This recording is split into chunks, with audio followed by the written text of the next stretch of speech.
Hello everyone, my name is Andrew Morozov. I'm a graduate student at the UW College of Education, and this talk is titled Strategies for Success, focusing on suggestions for effective advising of student teams for the Imagine Tomorrow competition at WSU. So in this talk, I would like to share some emerging findings from the research I've done for coaching Imagine Tomorrow teams. I will refer to them as IT teams, which will hopefully promote some further discussion among this group. And the idea in this talk covers broad decisions regarding advising approach, as well as some specifics and nuts and bolts of guiding teams.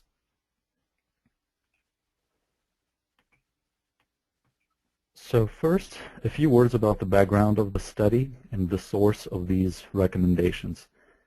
As I mentioned in the related interview podcast, this study comes out of my dissertation research. I provided some additional history on the study in the interview, so this slide and the presentation picks up from there. In a nutshell, I've been involved with IT as a judge for several years.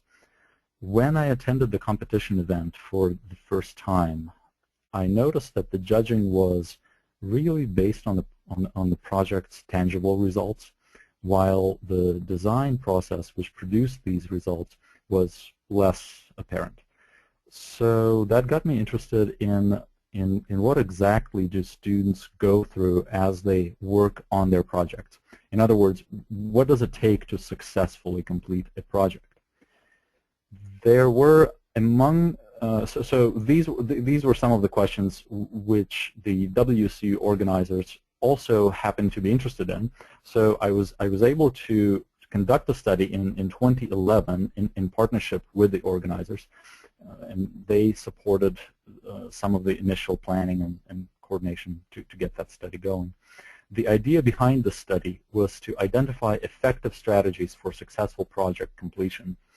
The general question is, how does a project come together from the raw idea to the final presentation? For purposes of the study, I defined success as completion of a project of reasonably high quality. In other words, receiving average or higher scores from the judges at the event. I took a case study approach, looking closely at two teams at different high schools, so one team per school. The data consists of in-depth interviews with project advisors and the students. There's more to the study in terms of links to theory and some other data and the method and analysis procedures, but for this talk I intentionally bypassed all these details in order to focus on specific practical recommendations which can be put to use right away. Although they should be treated as draft at this point, as the analysis is still underway. I'm wrapping that up. So in the interest of time, I will not elaborate on the theoretical framing of the design of the study, but you're welcome to ask later or follow up by email after the webinar. Here's a preview of the three parts. So first I will discuss two student challenges and related advising strategies. Next, I will review several types of advisor support. In other words, project-related activities that advisors could facilitate. Finally, I've created a list of additional points to consider to supplement these recommendations. So to begin with student challenges. Students face a variety of challenges in their project work, especially if it's their first time participating in IT. I will once again mention the interview audio podcast here because in it I address the benefits of repeat participation in the competition. One important realization for first time, well, and even repeat participants, is that not everything will necessarily go smoothly, and that's a good thing. because there is value in building on success, but also in learning from mistakes. So from this perspective, IT represents a relatively low-stakes context for messing up on something big. And big is in quotes because it's a relative notion. It may not seem big in the grand scheme of climate change, of course, and the energy research, but it might be big in the students' minds and in comparison to their own experiences and achievements. So failing to complete a project or ending up with something that is subpar and doesn't quite work or doesn't get high scores might seem like a big deal to them. But in the larger context, it is indeed not that big compared to some real-world design failures, as this picture illustrates. Although the subject of this talk is strategies for success in supporting students' project work, I feel it would be useful to present them against a backdrop of some key challenges that students face. So here is one simple model of how to not succeed. It includes two major causes: time management and scope and complexity of the project, which I labeled feasibility. Time management problems arise for a variety of reasons, but the basic problem is inability to integrate project work with other commitments and priorities. So failing to meet as a team on a regular basis to work on the project can compound this problem. Most of the students I talked with did their best work and were the most motivated and able to stay on task and persist when they worked together with their teammates, literally, when they were meeting and physically interacting and face-to-face. Thus, meetings may be used as one yardstick of progress. In other words, if students are not meeting, either among themselves or with some other experts or stakeholders that they're involving in the project, or mentors, or whoever has to do with the project, then chances are they are not making progress or not being as productive as they could be. Another major issue is underestimating the time, effort, or knowledge required to complete the project. So that's the scope feasibility box. One early sign of this is if a team lingers in the idea brainstorming stage. Students typically seem to overshoot their capabilities, at least initially, and set goals that are ambitious to the point of becoming impractical and actually detrimental to progress, because they're too ambiguous or vague and so on. And the result of these two challenges is that teams procrastinate, fail to make tangible progress until it is too late. Sometimes they drop out altogether or go into panic mode. They might, for example, realize that they don't have that much to present or aren't well prepared to talk about their project and so on. And this may cause stress and other negative emotions and result in a less positive overall competition experience for them. Indeed, this could also become a valuable lesson for the team, especially if the students have an opportunity to learn from their mistakes and revise their approach the following year. But it is probably fair to say that, as a rule, such outcome is less desirable and best to be avoided, if possible.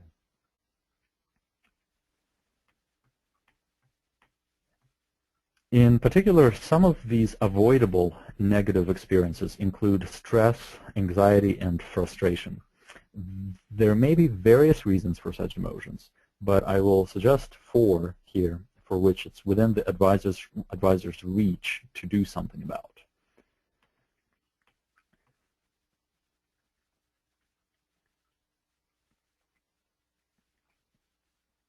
So one would be the inefficient use of time, of procrastination. Another one would be lack of familiarity with the judging criteria. The next would be doubt about the project's merit relative to other projects. And finally, lack of advanced practice with presenting. Here are 4 ideas on helping students manage their time spent on project tasks. So we're talking about the first challenge of time management. Teams are likely to have a student who will act as team lead, keeping track of project tasks and scheduling, who does what, and so on, that student is likely to be best informed about team activities, so can be a good resource for the advisor to check in periodically and kind of stay up to date. Students who work on the project out of class, especially, might struggle to find a time and place when everyone is available to meet.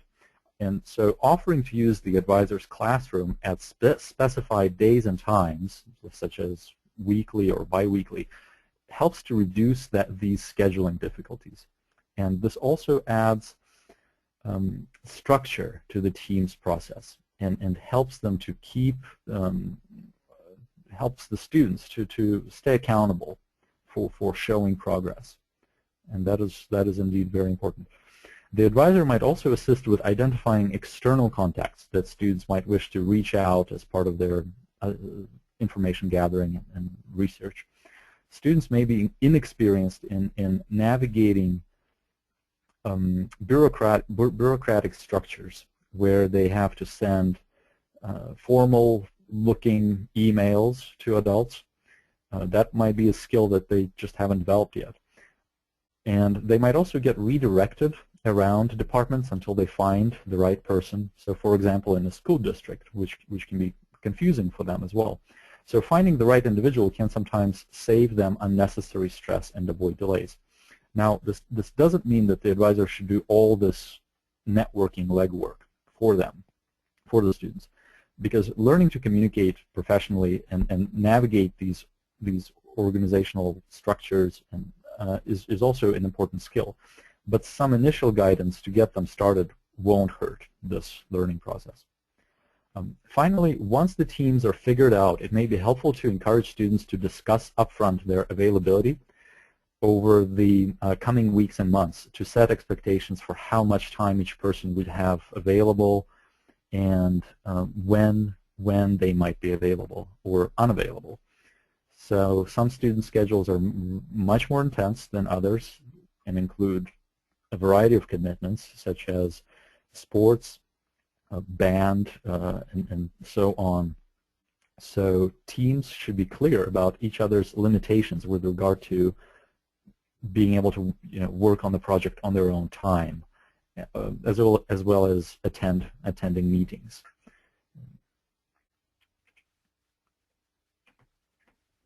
Another challenge concerns the feasibility of the project in terms of its scale and scope. As I already mentioned, the students tend to err on the side opposite to caution when setting boundaries for what they'd like to accomplish and how soon they expect to do that. So some measures can be taken to make these expectations more realistic.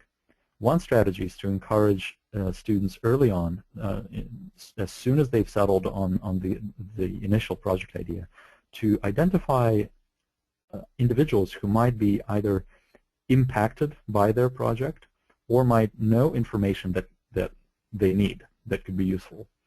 So these could be different staff in the school or school district if their project has to do with some local context, or somebody in the local community, or a university or industry professionals who are subject matter experts in their project topic. Taking time to identify such individuals and then talking with them can help students understand various constraints and process dependencies in the real world, including, let's see, issues that might be related, for example, to costs or intellectual property or time frames, how long different activities take normally. Another strategy is to encourage students to think beyond the competition deadline and to consider a longer time horizon for their project. What would they ideally want to accomplish? What would constitute absolute success for their projects? Once they have that as a point of reference, they can then estimate some milestones that represent partial or phased implementation of these ideas.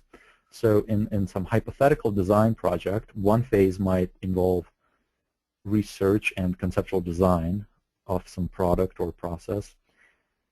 Another phase might involve prototype development and testing, and then after that, pilot implementation, and only then full rollout to the intended users or consumers. There can and have been competitive projects at Imagine Tomorrow representing any one of these phases of completion. So it doesn't have to be all or nothing. And so realizing this can help them, the students, overcome this kind of getting stuck in this all or nothing mentality and trade scope for quality, which makes a lot of sense. Now, I'd like to turn to various types of advisor support or ways in which advisors can support their teams. First, advisors provide support with trip logistics, handling all the paperwork and consent. There's quite a bit of that. It's a good idea to check early to ensure that parents of participating students are well aware of the trip component of the competition, so that there are no surprises later on that they have to send their kid to somewhere on a long trip for a few days. It is also important to make sure that students are aware of all the key facts of the competition. The fact that there are monetary prizes, the fact that there is a judging rubric which is available on the IT website that will be used to score their projects, all the key deadlines, the length of the drive to Pullman, and what kinds of activities they might engage in at WSU. I guess the length of the drive applies to the western part of the state, probably more relevantly, but other states as well. Often the students don't bother to carefully study the IT website, and there's a variety of information there that can be helpful. So encourage them to visit it more than once and study all the links and pages. Kind of be detectives and really investigate every corner of it, because there's relevant information there, especially for first-time participants. Advisors also tend to play an important role in setting a direction for the team by participating in or somehow facilitating early brainstorming of project ideas. So this can take different forms, such as doing online research collaboratively together with students, say in the school library, or sharing examples of projects like project abstracts or photos. You can actually catch a glimpse of some projects in some slideshows and videos that they have on the IT website. I also do some outreach with a local school and have a presentation with my own photographs from one of the competitions illustrating strong projects. So please feel free to contact me about that afterwards. At the same time, it's important to allow students to exercise independent thinking and decision making and adapt the ideas that the advisor might recommend and examples in their own ways, even if they may not entirely make sense. So it's important to allow them to iterate on their ideas through these cycles of feedback and revision. And these might involve external experts and stakeholders, so that they might learn in the process why something might not work and so on, rather than just shooting it down from the start. And I will talk later about what I call the art of letting go. Another type of advisor support is assistance with networking with the subject matter experts and stakeholders in the community. In some cases, I've called this sponsorship. For example, if the students don't feel comfortable contacting somebody like somebody in a leadership capacity at their school or the district, for example, their school principal or district personnel, that might seem kind of inaccessible to them. So something as simple as finding a contact's email address or calling the principal on students' behalf to set up a meeting can go a long way in catalyzing their work. And what I found in my study is that these initial meetings with somebody that they haven't talked to before, they haven't met, but who is sort of in an expert position or some decision-making capacity, and talking with them can really provide that initial that kind of inspiration for the team, that initial jolt to get them into this work mode, so they can start from there. The next type of support elaborates what I've stated earlier in terms of providing a meeting place and possibly scheduling and facilitating team meetings in the advisor's classroom. I should note that meetings with advisors should not necessarily be the only times when the students get together to work on their projects. So they typically complement the out-of-school project work. And my study focused on projects that were done entirely out of class, outside of the formal curriculum. Let's put it that way. Sometimes these meetings happened in the classroom, but not as part of a class. So such meetings are a good idea because they achieve several goals at once. First, they help the team come together at the same time and place. It's easier said than done because, again, the students manage a large number of different schedules and priorities. It also makes the advisor available to field any questions that they might have, and it provides an additional opportunity for status checking with the team leader or the whole team. And here are the three remaining types of support that I would propose. Monitoring progress, same as status checking, as we just discussed in the context of meetings. This appears to be very, very important. First, because it works as a motivational press on the team, and team leader in particular, to make some progress, thus adding a degree of accountability.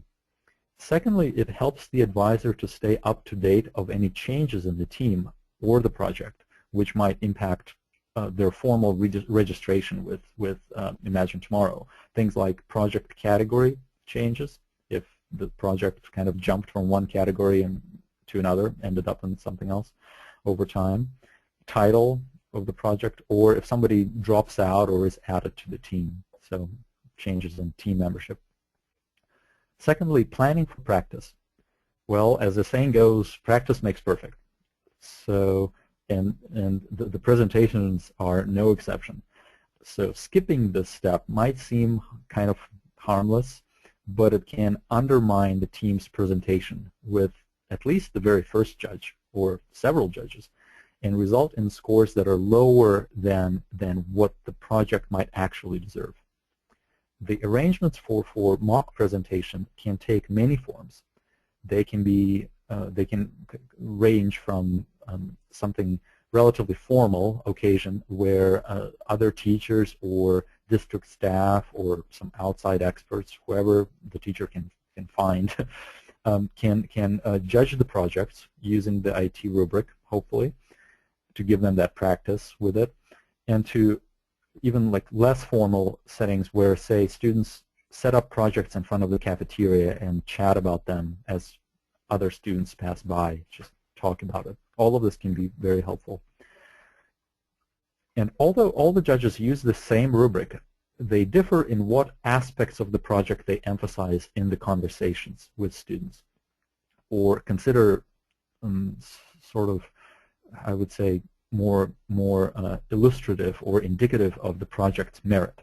So for this reason, practicing can not only help to work on the presentation skills, public speaking and so on, but it can also reveal gaps in the design or provide ideas for or insights on how to improve the project itself. So every person unfamiliar with the project that they talk to can ask questions that they haven't thought about or they haven't considered, so it can help them sort of fill in these gaps. Finally, there are some tips on how to make the most of the IT event and the campus visit. So the competition event itself offers a chance for students to see and learn about cool stuff that others have done.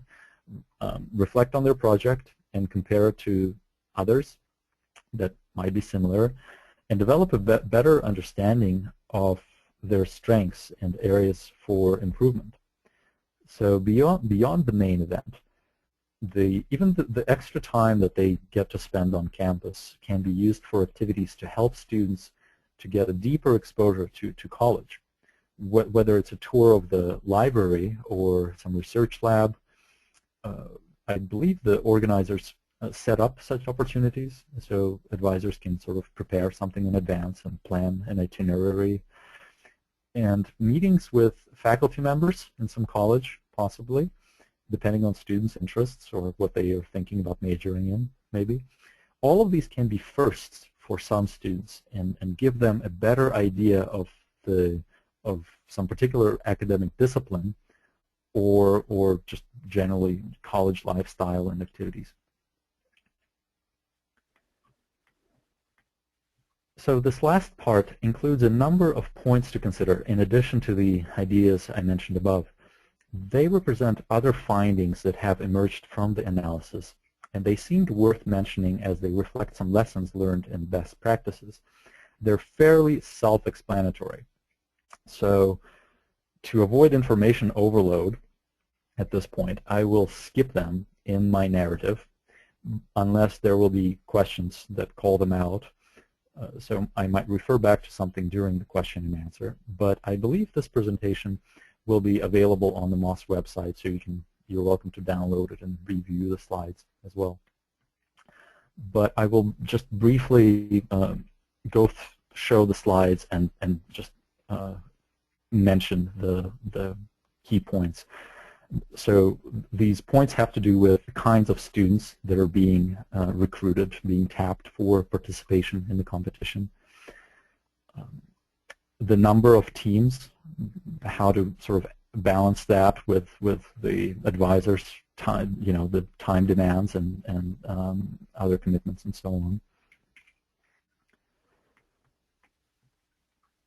For students' participation and, well, I guess the fact that participation in team choices is often based on social connections. So who they're friends with and all these things sort of matter and actually can be advantageous in the design process as well. And also that students are good at tasks that align with their natural abilities and inclinations. And this relates to how tasks are distributed within the team, maybe by the team leader or what tasks the students volunteer to do. So with this in mind, it really makes sense to have complementary skills on the team, to have students who don't mind doing all the different kinds of tasks that are needed to bring the project together. And also the difference between sort of doing a project in versus out of class, that there's some major implications of that. I guess that's one of the sort of the key kind of a structural decisions about how to be involved in Imagine Tomorrow. Also communicating goals, expectations, and the meaning of success between advisor and students, getting on the same page and aligning on these. And finally, creating a support network at and outside of the school. There's a different sort of tapping different kinds of people that can help with different tasks. And something that I thought was a really nice idea that somebody suggested was kind of a lesson in gratitude, where students can get to write thank you cards for everybody who contributed their time or expertise to the project.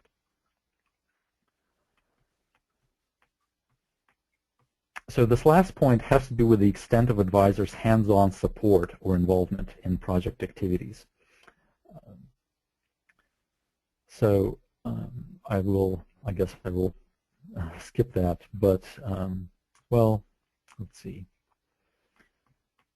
There's also this quote that I thought illustrates one student's perception of their advisor's involvement in project activities, and you can backtrack and read that later. That I thought really captured some of the tension or the sort of the trade-offs of advisors, the style of advisors' involvement, and which brings me to the point of this one general takeaway from looking at how different students interpret advisors' involvement in their projects. And that it is that for some students, the amount of hands-on assistance by the advisor will seem like too much, and for some it will seem like too little, and for others like both, depending on when you ask. Thus, striking the right balance will take time and experience from repeat participation.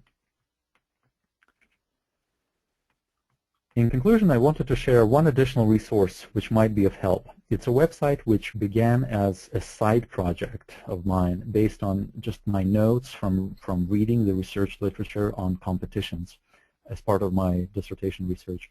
The study of Imagine Tomorrow catalyzed my interest in student competitions in general, which are mostly STEM related, science, tech, engineering, and math related. So when I came across someone who was involved with some competition, I used that opportunity to interview them, just have a brief interview to learn about their experiences. And then I thought, well, if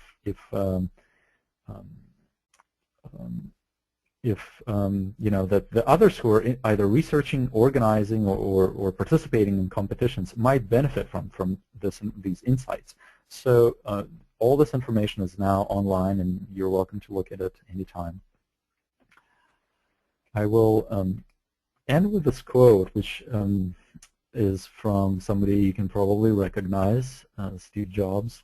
So he said, so when a good idea comes, you know, part of my job is to move it around, just see what different people think, get people talking about it, argue with people about it, get ideas moving around, moving among that group of 100 people, get different people together to explore different aspects of it quietly, and, you know, just explore things.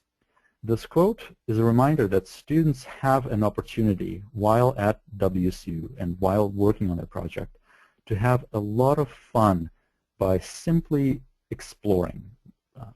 And I mean looking at all the other cool stuff that others have done, chatting about it, and learning from others' ideas. So I think that's sort of an essential aspect of where really the value of this opportunity comes through and should be kind of kept in mind. And there is indeed lots to explore. With that, thank you very much, and please feel free to get in touch by email or with any additional questions or comments. Awesome. Thank you so much to both you, Andrew, and to Justin, who talked before you. So at this point, I'd like to open it up to any questions that we have from the audience. And Andrew, if it's okay, we'll just leave it on your screen so that folks have a chance to write down your email address, and it's just a very clean looking slide, yeah. So we'll leave it there. Sure, so sure. Okay. Do we have? Sorry, go ahead, Andrew. Oh, I just meant to say that I think for this part, my understanding is that there are some teachers on the call who have experience in advising teams. So I think that I feel like I've kind of done my part of sharing, probably more than my part. So I hope that others will be able to jump in, and this would be a chance for them to exchange some advice with each other. For the more experienced, maybe advisors to share some lessons learned. Great. Or me as well. Yeah, so go ahead and raise your hand if you have something that you'd like to comment on, or if you have a question for folks. Maybe while we're waiting for hands to be raised, Andrew, if you have any thoughts on, I think it was Logan who asked the question on Flipgrid, how do people recruit? So Logan's in Montana, and he's just getting a team recruited for the first time this year, and maybe Logan, I don't know if you want to repeat your question at all, but he was just asking what are some strategies. Do you have anything that you want to add to anything you've said here, Andrew? I will open this up to others and see if other teachers might want to, if anybody wants to pitch in here. Nice. So let's hear from Rebecca. Hi. I was just going to comment that this is only my second year taking a team, so I only have 1 year experience, but I was just really impressed by how much of what Andrew said I experienced in that 1 year. You know, teams that really take the lead, and you get a student who totally is a team leader and keeps them going, and on the other hand, how sometimes teams just kind of die out towards the end. And I had teams that also wouldn't commit to going to competition until they thought what they had was good enough. So I think, again, it's so important to let them practice somewhere along the way, and I totally agree with that. And what our school's doing is about February 27th, we're doing what's called a science night, and all these teams, I've actually got 8 thinking they might go to competition, and then several more who just want to practice, and they want to, they'll present their projects, and then people are given actually play money, and they actually, support, financially the project that they think did the best job presenting their idea. And so I'm hoping from that, that the teams will gain a little confidence and then be more ready to prepare to go to competition in May. That's a really cool idea. I like that.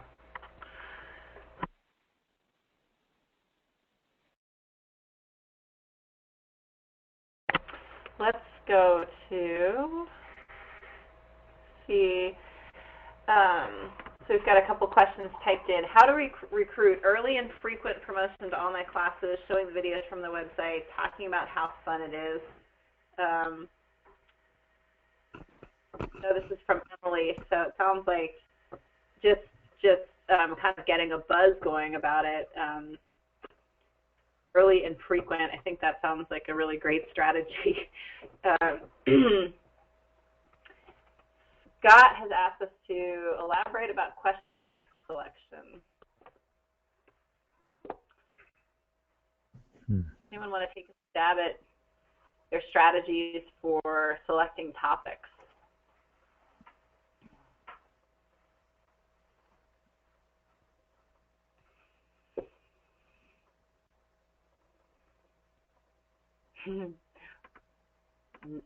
As you think about that, maybe we'll hear from Karina.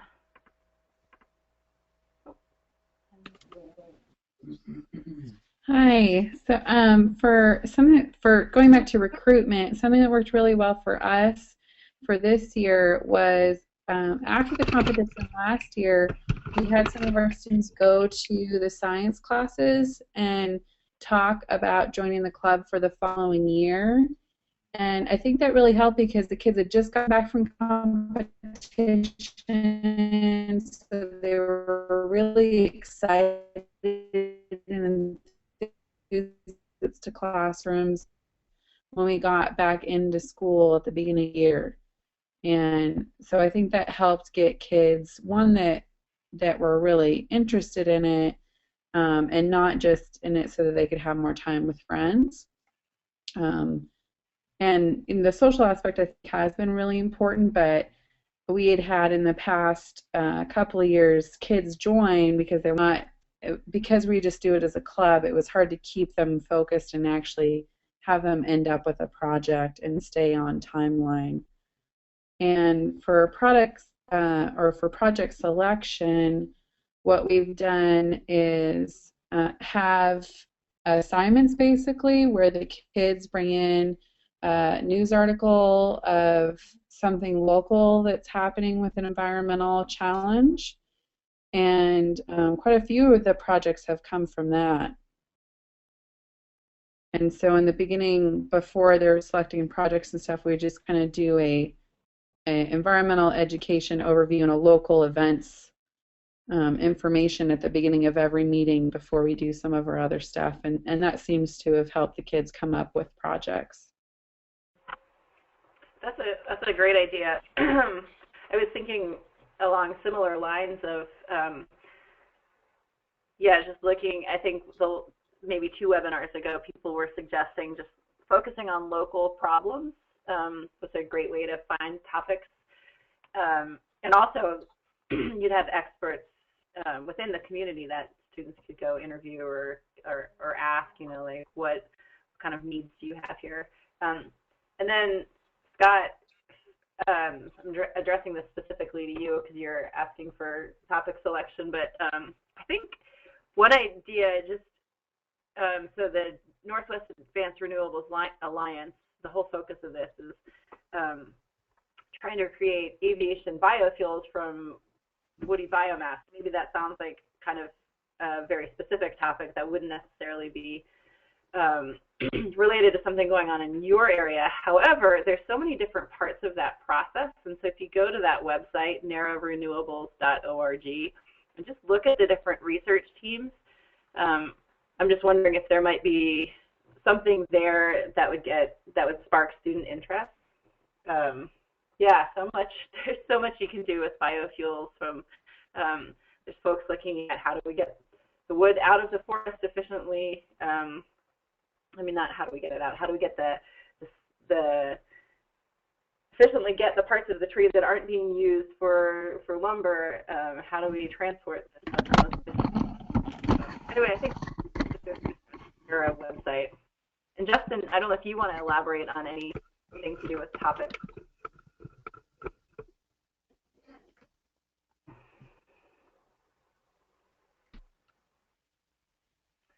No.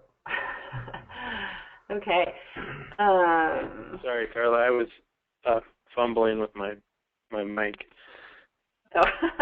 I was like all thumbs. With respect to topics,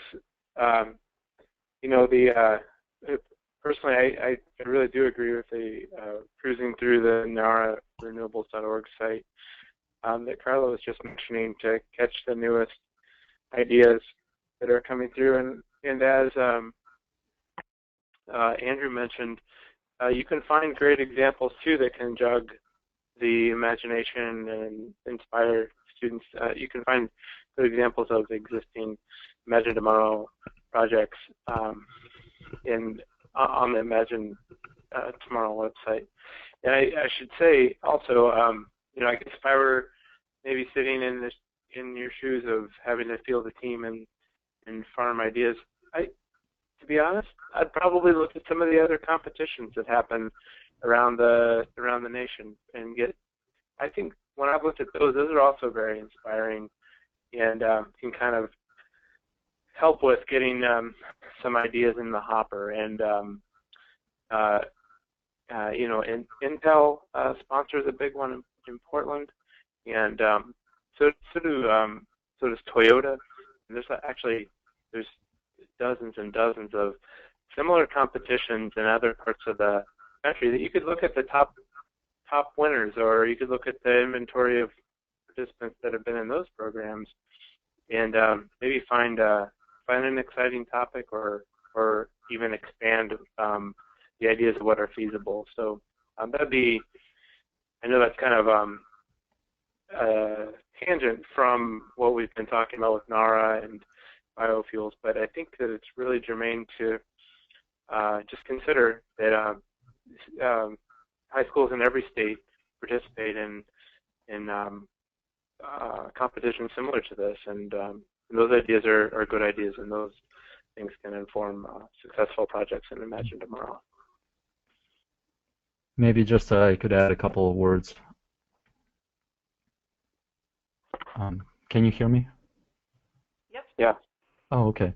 So just I agree with what Justin was saying. I think it's very useful for students to look broadly initially. I mean, if we just think about the kind of the nature of the design process, initially it's everything is fair game, and so the broader students look, the broader is that scope of possibilities that they consider. That really is the time for such kind of just wild exploration of all possible things that they might be interested in. A couple things to just maybe to keep in mind that I learned from talking with students is that it doesn't seem like they have a trouble coming up with ideas. Put them in a room for 10 minutes and they're going to come out with 100 ways to change the world. But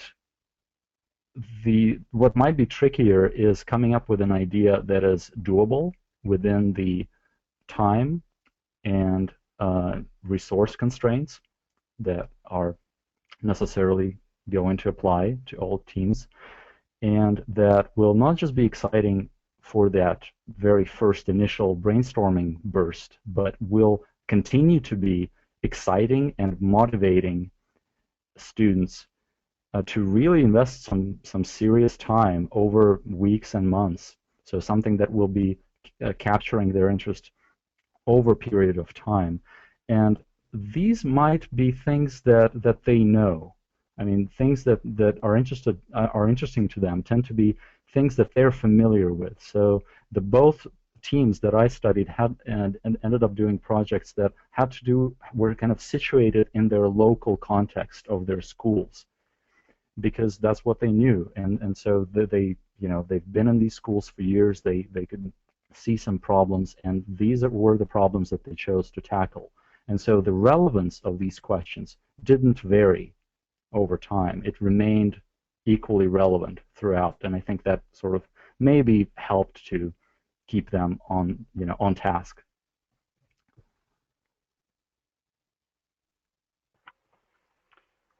Awesome. So looks like we've got just one last question here from Jennifer.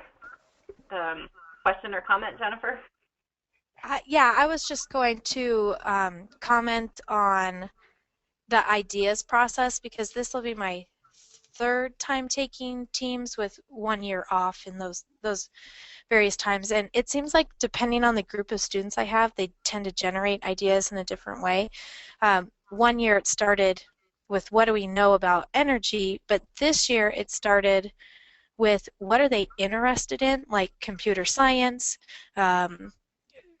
just what drove them passionately, are they interested in psychology, and then they said, how can I apply that to this competition?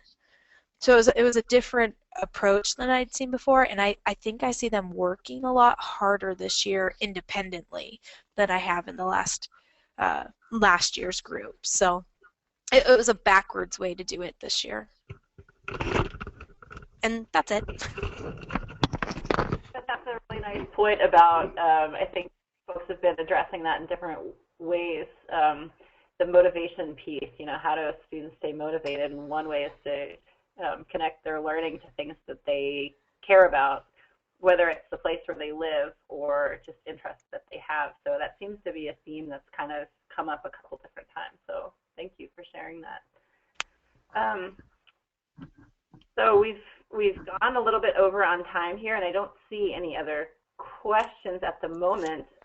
But I would encourage you, if you do think of questions after today, feel free to email them to me or to Andrew or to Justin. And to go back to the work that Justin presented earlier on, I am really hoping that folks will take a look at the energyliteracyprinciples.org website and take a cruise through it. Try to find some resources that maybe would even spark interest in the teams that you're working with related to energy, and use that as a way to test out the website, and then give Justin some feedback, because this is a really important time in the design process, and they're just actively looking for feedback from folks like yourselves who would be using this in a teaching and just in a real context. So that's the plug there. I'm really encouraging you to contact them, and I know Andrew's been really open to receiving questions from you all. So look forward to talking with you again the next time. So we'll be meeting again in a month, and we'll be hearing from Tammy Laniga, who's faculty at the University of Idaho, and she's also the one of the principal investigators on the NARA project. So she's going to do a little overview again to review some of the stuff we talked about way back in November. And then she's going to specifically address the supply chain and some of the challenges that they're looking at in a studio class that she runs, that where the graduate students are doing some problem-based learning around elements of the supply chain, and that student work is directly going into the research findings of the NARA grant. So she's got some really exciting work to share with us. All right, everybody, thank you so much for your attention, and we'll be posting the slides from the presentation as well as the recording as soon as we can. Thank you. Thank you.